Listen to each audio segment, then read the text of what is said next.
Okay, hello guys. So we are now on the part 2 of the introduction regarding your voices of verbs. Okay, so as I've told you earlier that voices of verbs can be active and can be in its what? Passive form. Now, teacher how to form what? Teacher how to form passive? Okay, so with the 5 basic sentence, guys, we have the SIV, we have the STVDO, we have the STVIODO, we have our STVDOOC, and then we have our SLVSC. How to form passive, teacher? I will just simply present to you the basic rule how to form passive. Okay, so the answer is this one. The active sentence, okay. The active sentence must have an object. So this is actually, guys, the rule that you have to consider first whenever you want to change a sentence into its passive. An active sentence into its passive is that the active sentence must have, when I say must have, it is important. Must means it's a rule. Now, with the 5 basic sentence patterns, guys, that is written on the board, among the 5 sentence patterns, how many sentence patterns can you see here with an object? So SIV, do you have an object? Of course, we don't have. STVDO, yes. STVIODO, yes. STVDOOZ, yes. SLVSC, do you have an object here? Definitely no. So technically,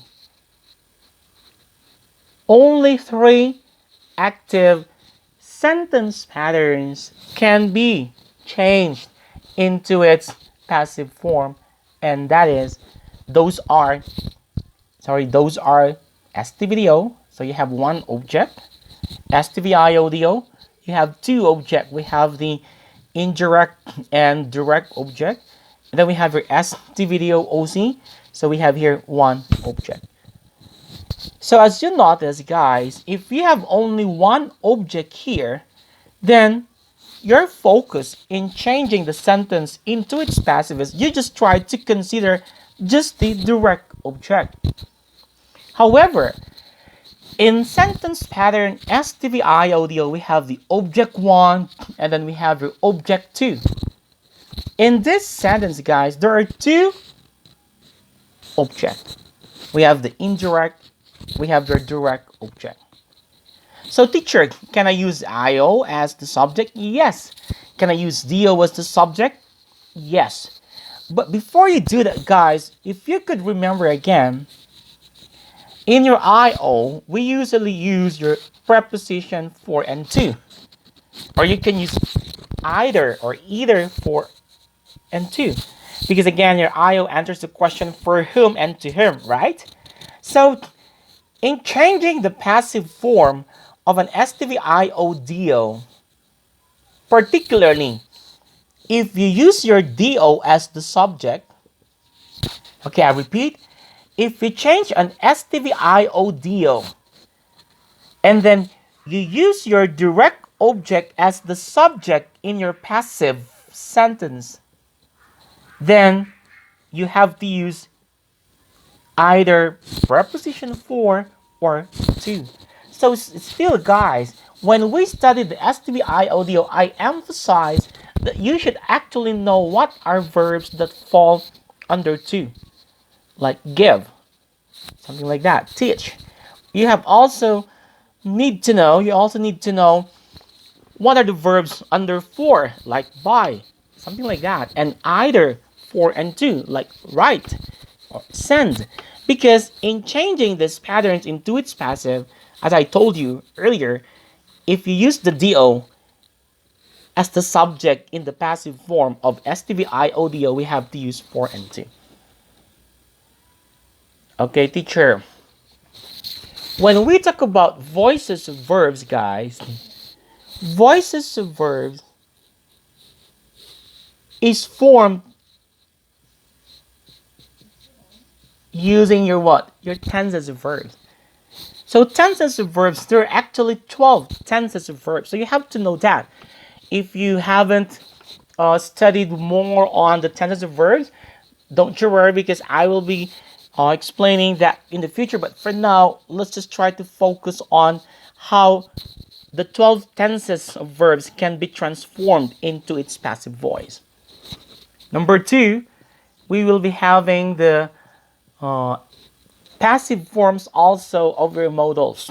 You have your can, could, would, should, might, may, and the rest of your modals. And number three, we also have the special patterns. We do have also special patterns of your passive sentences. Okay, so again, to sum up how to form passive, just remember, guys, with the 5 basic sentence patterns, only 3 can be changed into its passive form. The STVDO, STVIODO, and STVDO OC. That's why, at least, if you have been following my lecture, I expect that most of you can already can already make sentences using the 3 sentence patterns. And again, guys, when you talk about your tenses, modals, and special patterns, at least you should know how to construct passive in the sentences. Okay, so this is the part 2 on how to construct, how to form passive sentences. Coming right on my next video, guys, is I will be presenting to you the tenses of verbs. I will be presenting to you the patterns in its active and in its passive form. And again, continue to follow me. Don't forget to subscribe. Grammar Made Easy by Teacher Gustav. So see you on my next video. Have a good day.